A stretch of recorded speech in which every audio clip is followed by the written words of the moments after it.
February 1959, 9 experienced hikers from the Ural Polytechnic Institute set out on what should have been a routine winter expedition.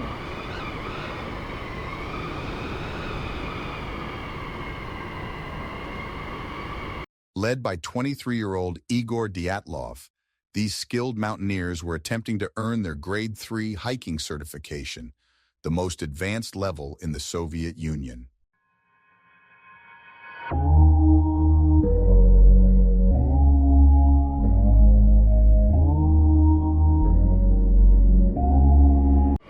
When the group failed to send their scheduled telegraph on February 12th, concern began to grow.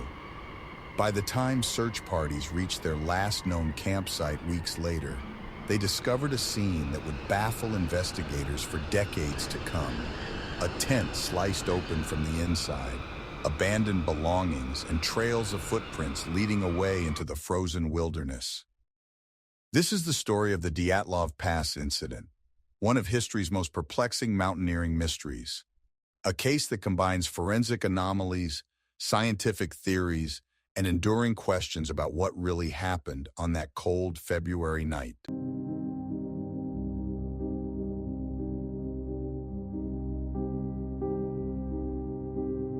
Let's meet the 9 individuals at the heart of this mystery.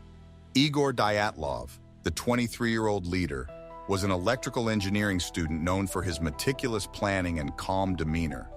His organizational skills made him the natural choice to lead this expedition. Zenaida Kolmogorova, age 22, was the group's optimist. Her diary entries reveal a cheerful personality who helped maintain morale during difficult treks. She had previously been romantically involved with Dyatlov. Rustem Slobodin, 23, was a champion wrestler and skilled athlete. His physical strength made him invaluable on challenging climbs. Yuri Doroshenko, just 21 years old, had already survived a bear attack the previous year, an experience that earned him respect among his peers. Lyudmila Dubinina, at 20 the youngest member, served as the group's medic. Fluent in the local Mansi language, she had been the one to speak with indigenous hunters who warned them about the mountain. Nikolai Thibault Brignol, 24, carried himself with the quiet dignity of someone who grew up as the son of a decorated war hero. Alexander Kolovatov, 25, was the oldest student in the group. His background in nuclear physics would later take on new significance when radiation was detected on some clothing. Yuri Krivonishenko, 23, was the team's morale booster, known for his humor even in difficult situations. Semyon Zolotaryov, 38, was the outlier, a military veteran who joined the expedition late. His presence has fueled speculation about possible government involvement. In their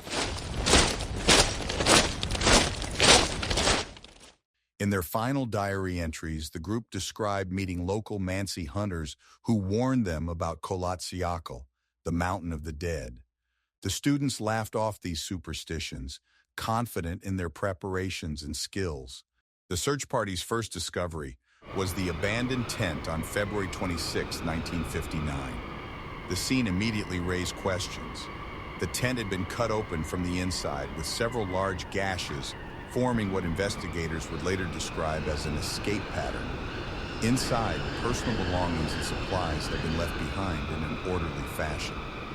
Sleeping bags were unrolled, and partially eaten meals suggested the group had left suddenly during the night. Most puzzling of all, the hikers had fled without proper clothing, many wearing only socks or barefoot in the sub-zero temperatures. Footprints in the snow told a disturbing story. The tracks showed the group had descended the slope toward a forest about a mile away. Some prints indicated individuals were limping or otherwise impaired.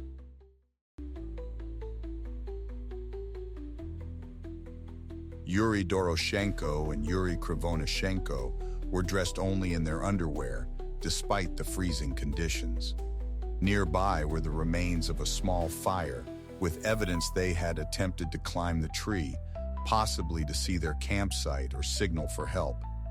Further searches revealed 3 more bodies between the tree and the tent: Rustem Slobodin, Igor Dyatlov, and Zenaida Kolmogorova. Their positions suggested they had been trying to return to camp when they succumbed to hypothermia. The remaining 4 hikers wouldn't be found until 2 months later, buried under several feet of snow in a ravine. These were Lyudmila Dubinina, Nikolai Thibault-Brignol, Alexander Kolovatov, and Semyon Zolotaryov. Their injuries were far more severe and puzzling. Autopsy reports revealed that Dubinina and Zolotaryov had suffered massive chest fractures, the kind typically seen in high-speed car accidents. Dubinina was missing her tongue. Thibault-Brignol had significant skull damage, yet none showed corresponding external wounds that would explain these traumatic injuries. Adding to the mystery, some clothing items showed traces of radiation. Kolovatov's sweater registered at 500 microroentgens per hour, about 50 times normal background levels. The initial Soviet investigation concluded in May 1959 with vague findings. The official cause was listed as a compelling natural force the hikers had been unable to overcome. The case files were then classified, fueling decades of speculation. Let's examine the major theories that have emerged. Avalanche theory. The most recent and scientifically supported explanation suggests a small slab avalanche may have forced the hikers to evacuate their tent rapidly.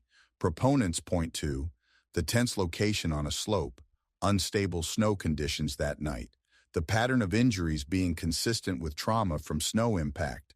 However, critics note the slope angle was only about 15 degrees, below the typical threshold for avalanches. No avalanche debris was found at the scene. Experienced hikers would likely have recognized avalanche danger infrasound hypothesis. Some researchers propose that unusual wind patterns in the pass may have generated infrasound, frequencies below 20 hertz known to cause disorientation and panic in humans.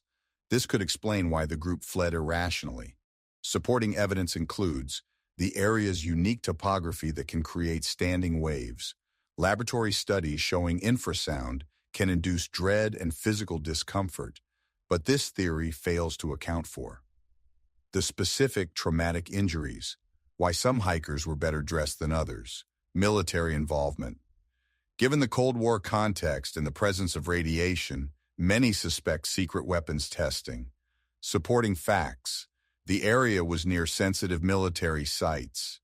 Declassified documents reveal parachute mine tests around that time. Reports of orange spheres in the sky that night. Counterpoints include no direct evidence linking tests to the incident.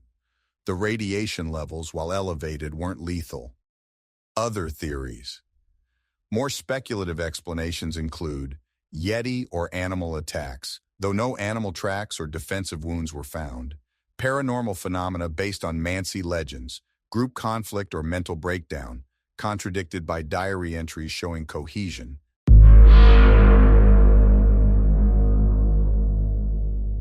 In 2019, Russian authorities reopened the case and concluded an avalanche was the most likely cause.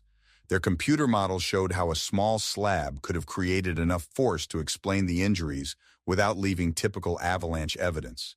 However, many experts remain unconvinced.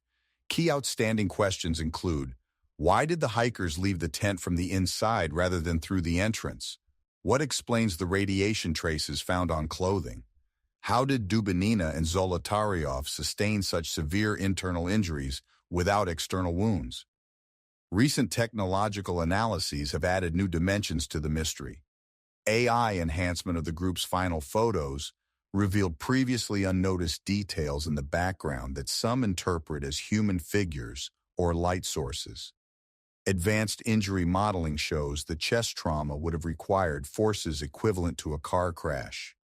New understanding of katabatic winds in the area suggests extreme microclimate conditions.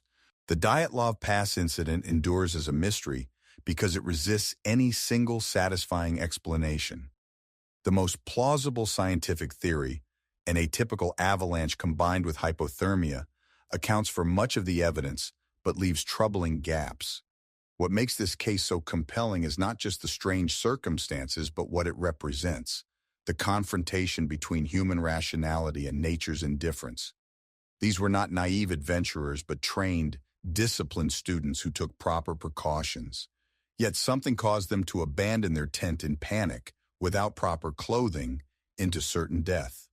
Perhaps the truth lies in the intersection of multiple factors, a rare avalanche combined with disorienting winds and poor visibility that led to fatal decisions. Or maybe there are elements we still don't understand about what happened that night. The mountain has kept its secrets for over 60 years. As we look at the final diary entries and last photographs of these young hikers, we're reminded that some mysteries persist, not because the answers don't exist, but because nature doesn't owe us explanations. In Igor Dyatlov's last journal entry, written hours before the incident, he noted, "The wind sounds different here tonight, almost like laughter." Whether that was an observation or an omen, we'll likely never know.